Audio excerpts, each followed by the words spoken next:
दरम्यान सुनीता विल्यम्स यांना परत घेऊन आलेला स्पेस एक्स क्रू ड्रॅगनचा घटनाक्रम नेमका कसा होता त्यावर एक नजर टाकूयात. दरम्यान अंतराळात 5 जून 2024 ला आंतरराष्ट्रीय अंतराळ स्थानकावर पोहोचले. 8 दिवसांच्या मोहिमेसाठी सुनीता विल्यम्स आणि बुच विल्मोर अंतराळ स्थानकात. तांत्रिक कारणांमुळे परतीचा प्रवास 9 महिने लांबला. 18 मार्चला स्पेस एक्सच्या ड्रॅगन यानातून त्यांना पृथ्वीवर आणलं. 18 मार्च सकाळी 8:15 हॅच क्लोज यानाचं झाकण बंद केलं गेलं.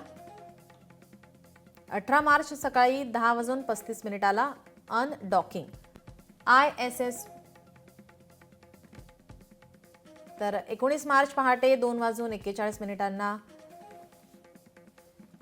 19 मार्च पहाटे 3:27 स्प्लॅश डाऊन यान समुद्रात उतरलं. क्रू मेंबर्सला रिकव्हरी जहाजावर नेण्यात आलं.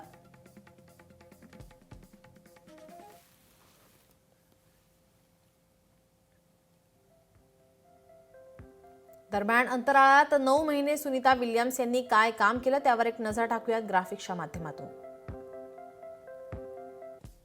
अंतराळात सर्वाधिक काळ राहणारी महिला सुनीता विल्यम्स आहेत. तर फुटबॉलच्या मैदानाच्या आकाराच्या अंतराळ स्थानकाची देखभाल करण्यात आली. सुनीता विल्यम्स आणि त्यांच्या टीमकडून 900 तास संशोधन करण्यात आलं. 62 तास 9 मिनिटे 9 वेळा स्पेस वॉक, 150हून अधिक प्रयोग. पाणी आणि इंधनाच्या पेशींसाठी नवे रिॲक्टर्स विकसित करण्यासाठी संशोधन. दरम्यान पृथ्वीवर परतल्यानंतर सुनीता विल्यम्स यांची प्रकृती कशी यावर एक नजर टाकूयात. सुनीता विल्यम्स आणि विल्मोर यांना वजनहीन जीभ ही समस्या उद्भवू शकते. वजनहीन जीभ म्हणजे अंतराळवीरांना जीभ वजनहीन वाटते, त्यामुळे त्यांना बोलण्यात अडचण येऊ शकते.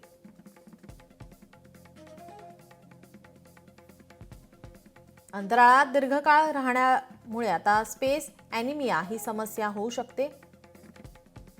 बेबी फीट इफेक्ट म्हणजे पृथ्वीवर चालताना अडचणी येऊ शकतात. मणक्यात पाणी जमा होऊ शकते, त्यामुळे नजर अंधुक होऊ शकते. हृदयाशी संबंधित समस्या उद्भवू शकतात. मानसिक ताण येऊ शकतो. ओव्हरव्ह्यू इफेक्टचा सामनाही त्यांना करावा लागू शकतो. लोकशाही मराठी ऐका, पहा, जागरूक रहा.